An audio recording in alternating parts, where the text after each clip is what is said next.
and after all this series of video, we will discussing splicing in RNA and more particularly splicing in mRNA. As the name suggests, splicing is a process associated with something splitting, okay? Something splitting. Now, what happened when we talk in biochemistry, the central dogma, that is DNA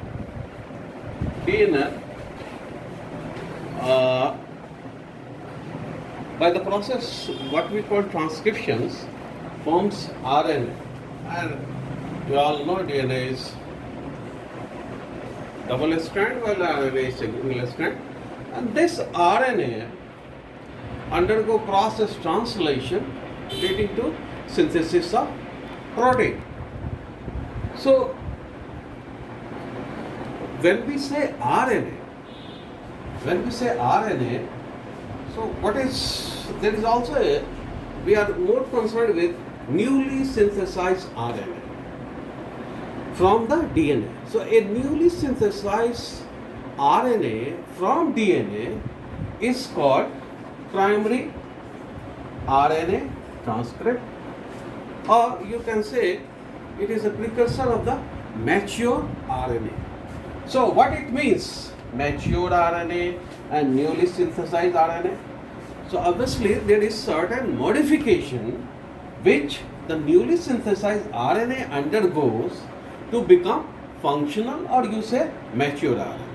Now here one thing you must know, that when you talk, if you see hnRNA, so what it is you say, see, it is called heterogeneous nuclear RNA, and this is, you know that this is considered as precursor of mRNA. Precursor of mRNA. So here I want to clarify it. This particular hnRNA, wherever you see it, means you are talking about the precursor of mRNA. Now, when we say newly synthesized RNA, we have to consider the two types, that is prokaryotes and eukaryotes, that is without nucleus and with nucleus living beings in the cell. So it has been found, when we talk prokaryotes, the DNA to RNA transcriptions and the newly synthesized RNA is directly converted, that is, it directly undergoes translation to form protein. Okay, to form protein, and most of the time, this is very interesting, translations begins most of the time before transcription is completed. In prokaryotes, translation begins before transcription of DNA to RNA is complete. Translation starts in the prokaryotes. But when we say eukaryotes, here all things, the modification occurs.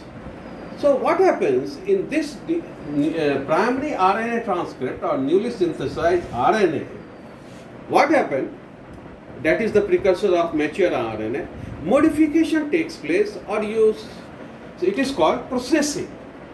Now here is also very important observation or discovery, you can say, that processing is catalyzed by, apart from enzymes having no protein. So what enzymes contains? These enzymes contain RNA molecules, okay? And the RNA molecule which catalyzes the processing steps are called ribozymes, and it is the discovery of catalytic properties of RNA is considered as one of the great biochemical discoveries. Now, as we have already discussed in my previous videos, that is, you have capping at 5' and poly A tail at 3 prime. Modification we have already talked. And the third one that we have to talk is splicing. Now, if you compare to the three, the process of splicing is more complex. It is a complex process, and obviously, when we are talking processing, we are more concerned with the MR. We are more concerned with the mRNA segment of the RNA. Now, what happened after processing? You see, there is one interesting factor here. In eukaryotes, the newly synthesized mRNA undergoes processing in nucleus. Okay? In nucleus. And so what happened once processing is completed? So what you get? You get the mature one, that is having modification, and this mature mRNA undergoes translation, and this translation takes place in cytoplasm. So the beauty of lies here, and this is also a major biochemical difference between prokaryotes and eukaryotes, that in eukaryotes translation takes place in cytoplasm. As a result of it, during processing, translation does not interfere in eukaryotes.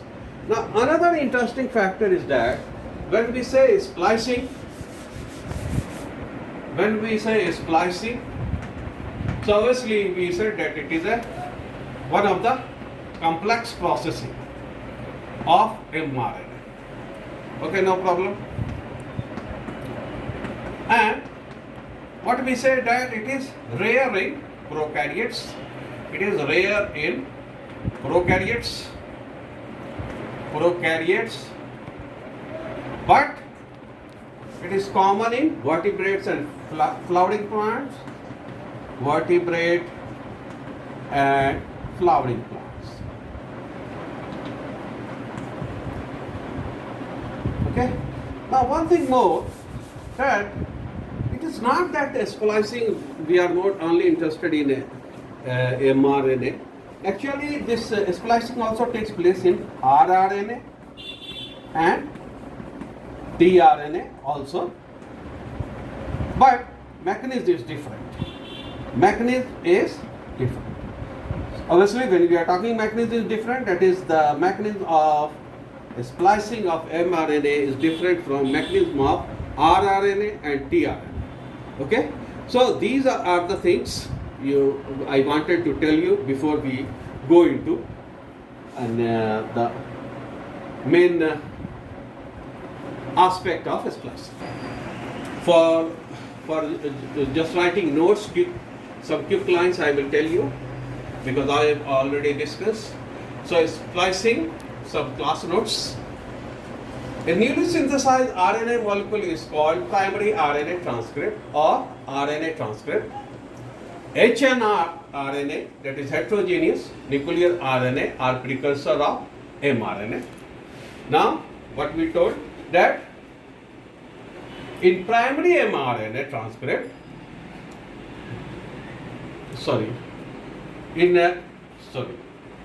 in prokaryotes, primary mRNA transcript is translated directly and generally begin before transcription is completed. Now, in eukaryotes, transcription takes place in the nucleus while translation in cytoplasm. As such, RNA precursor in eukaryotes are processed in nucleus without interfering with translation or during translation. So, mRNA precursor processing, as I told you, that it undergoes extensive processing in eukaryotes, but it is very rare in prokaryotes. So, mRNA precursor processing distinguish prokaryotes and eukaryotes biologically. So, this is one of the major biological differences. Now, RNA containing enzymes has been found to catalyze RNA processing, mRNA processing, rather than protein enzyme. So, this is also one of the physiochemical aspects which is basis of biochemistry. And these catalytic RNA are called, you can see, ribozymes. Okay. Now, as I told you that mRNA undergoes modification, calling capping and polyadenylate chain modification at 5' and 3' end respectively. You see it, we have already discussed in our videos. Now, what is the third one? The third one what we have to talk is, that is, it also undergoes splicing. And it is splicing, the mechanism of splicing is a very complex process. We will discuss it in detail. Now, again, as I told you during discussion, that splicing is very common in vertebrates and flowering plants, but it is very rare in prokaryotes. Also, you must remember that splicing is not only confined to mRNA, rather it also occurs in ribosomal RNA and tRNA, okay? But of course the mechanism will be different. So this is all about some introductory part. We will discuss further in next week. Thank you.